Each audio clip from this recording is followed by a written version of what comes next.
میں سب سے پہلے تو لالا آفریدی صاحب کو، سپریم کورٹ بار کو اور پاکستان بار کونسل کو اور آپ سب کو آج کا یہ کامیاب کنونشن منعقد کرنے پر مبارکباد پیش کرتا ہوں، اور ایک یہاں کی ایک ہوسٹ کی حیثیت سے آپ کا دل کی گہرائیوں سے شکریہ بھی ادا کرتا ہوں کہ بلوچستان سے، خیبر پختونخوا سے، سندھ سے، پنجاب سے، مختلف جگہوں سے آپ لوگ یہاں پہ تشریف لائے۔ آج ہم اس بات کا عہد کرتے ہیں ایک بار پھر کہ پاکستان بھر کے وکلا آئین کی حکمرانی کے لیے، قانون کی بالادستی کے لیے اور انصاف کی فراہمی کے لیے کراچی سے خیبر تک متحد ہے۔ جہاں تک تعلق ہے آج کے اس موضوع کا کہ سپیریئر جوڈیشری میں تعیناتیاں کس طرح کی جائیں، اور اس وقت زیادہ تر موضوع سخن سپریم کورٹ میں ہائی کورٹ سے ججز کی تعیناتی کا ہے، لیکن میں سمجھتا ہوں کہ یہ ایشو اگرچہ اپنی جگہ ایک اہم ضرور ہے، لیکن اس سے زیادہ اہم ایشو یہ ہے کہ ہائی کورٹ میں کس طرح ایلیگیشنز ہوتی ہیں، کیونکہ یہ ساری چیز کا روٹ کاز وہاں سے ہوتا ہے۔ سپریم کورٹ میں تو دو چار ایک دو ایلیگیشنز ہوتی ہیں، لیکن پاکستان کے 5 ہائی کورٹس میں جس طریقے سے 18ویں ترمیم کے بعد خاص طور پر، جس سے میں توقع تھی کہ اب بہتر ایلیگیشنز ہوں گی، معیاری ایلیگیشنز ہوں گی، لیکن بدقسمتی سے 18ویں ترمیم کے بعد جب یہ اختیار جوڈیشری کے پاس گیا تو ہم دیکھتے ہیں کہ آپ کو ججز کے داماد، ان کے بیٹے، ان کے بھتیجے، ان کے رشتہ دار اور ان کے چیمبر سے ایلیگیشنز کی جاتی ہیں۔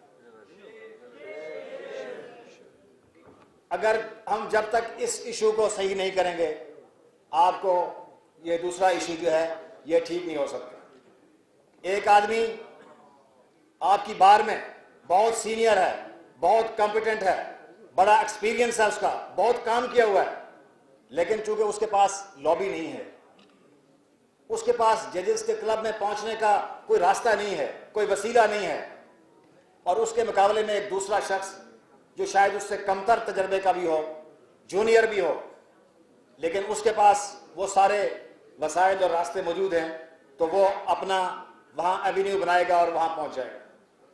تو اب وہ جو قابل آدمی جو پیچھے رہ گیا تھا،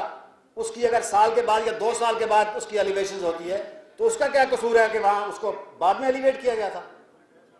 تو اس لیے یہ سینیئرٹی کا پرنسپل دیکھنے سے پہلے بھی ہمیں اس بات کو دیکھنا ہوگا کہ ہائی کورٹ کی ایلیویشن جو ہیں وہ صحیح طریقے سے کی جائیں، میرٹ پر کی جائیں، اور وہ وکلا نمائندوں سے مشاورت کے ساتھ کی جائیں۔ دوسری بات، جہاں تک سپریم کورٹ میں ایلیگیشنز کا تعلق ہے، ہم کسی اب ماضی کے بڑا تلخ تجربہ میں ہے، ہم کسی انڈیویجول کا کیس لڑنے کے لیے اور کسی جج کا کیس لڑنے کے لیے اب تیار نہیں ہیں۔ ہم نے صرف وکلا کی نمائندگی کرنی ہے، اس انسٹیٹیوشن کی بہتری کی بات کرنی ہے، اور کراچی سے خیبر تک اپنے اس پروفیشن کو بہتر کرنے کے لیے، اس کی انڈیپینڈنس کے لیے اور اس انصاف کی فراہمی کے لیے جدوجہد کرنی ہے۔ میرے بھائیوں، آئین کے آرٹیکل 177 میں سپریم کورٹ میں ایلیویشنز کے 2 طریقے ہیں، 2 ہی کوالیفیکیشنز دی گئی ہیں۔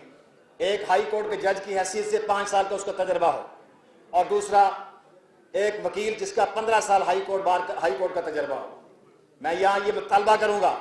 کہ آپ اس پروویژن کو بھی انووک کریں کہ بار سے سینئر لوگوں کو سپریم کورٹ میں ایلیویٹ کریں ڈائریکٹ۔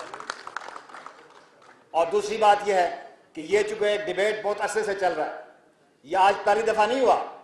کہ تیسرے یا چوتھے نمبر سے ایلیویشنز ہوئی ہیں، یہاں 15ویں اور 16ویں نمبر سے بھی ایلیویشنز ہوئی ہیں، یہاں اس سے پہلے بھی سینئرز کو چھوڑ کے اس کے بعد ایلیویشنز ہوتی رہی ہیں، لیکن بدقسمتی سے اس وقت ہمارے ہی کچھ دوست ان کے ساتھ کھڑے تھے۔ آج اب نہیں کھڑے ہیں، تو آج ہمیں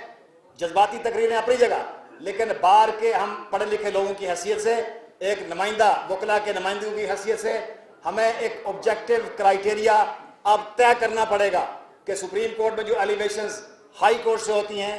ان کے لیے کیا seniority alone is the factor کے جو کنسیڈر ہونا ہے یا اور بھی فیکٹرز ہیں جو کنسیڈر کیے جانے ہیں؟ تو میں سمجھتا ہوں کہ ہمارے نمائندگوں کو ججز کے ساتھ، سپریم کورٹ کے چیف جسٹس صاحب کے ساتھ اور ان کے ساتھ بیٹھ کے جو حلم آف افیئرز ہیں اس بات کو طے کرنا چاہیے کہ تاکہ ہمارے پارٹ کے اوپر ہم اپنا ہوم ورک کر کے ان کو لکھ کے دیں کہ یہ آبجیکٹو کرائیٹیریا ہے جس میں سینیارٹی،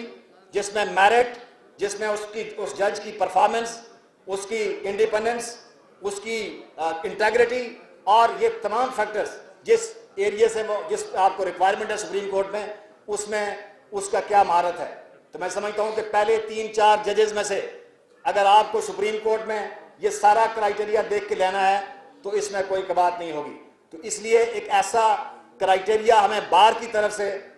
ہمارے لیڈروں کی طرف سے بنا کے ان کو دینا چاہیے تاکہ یہ کل کوئی عذر نہ ہو کہ اس وقت ہمارے پاس کوئی آبجیکٹو کرائیٹیریا نہیں ہے سوائے ڈسکریشن کے۔ تو اس لیے جہاں صرف ڈسکریشن ہوگی وہاں غلطی کا امکان رہے گا، لیکن جب آپ کے پاس ایک سٹینڈرڈ، ایک پیرامیٹرز بنے ہیں اور ان پیرامیٹرز کے اندر آپ نے ڈیسیژن کرنا ہے تو میں سمجھتا ہوں کہ وہ آپ بہتر طریقے سے وہ کر سکیں گے۔ دوسرا میں یہ کہنا چاہوں گا کہ ابھی ایک امینڈمنٹ جو ہے وہ سرکولیٹ ہو رہی ہے بار کونسل ایکٹ کے اندر۔ میں سمجھتا ہوں کہ یہ بہت بڑا سیریس کنسرن ہے وکلا کے لیے کہ ہم اس بات کو کبھی برداشت نہیں کر سکتے کہ کوئی سرکاری ملازم، کوئی کسی ادارے میں ملازم، وہ ہماری بار کا ممبر اس کو رکھا جائے یا اس کو وہ تمام پریولیجز دی جائیں وکیل کی حیثیت سے جو ایک انڈیپینڈنٹ وکیل کو ملتی ہے۔ اس ایشو کو ایڈریس کرنا بہت ضروری ہے اور آج ایک ریزولوشن بھی پاس کیجیے کہ یہ وکلا برادری کی آزادی کے اوپر اور کالے کوٹ کے اوپر ایک حملہ ہوگا اگر کسی سرکاری ملازم کو 5D کی جو پروپوز امینڈمنٹ ہے اس کے تحت بار کونسل کے اندر گھسایا گیا۔ تو میں ایک بار پھر آپ سارے دوستوں کا دل کی گہرائیوں سے شکریہ ادا کرتے ہوئے اجازت چاہتا ہوں۔ وآخر دعوانا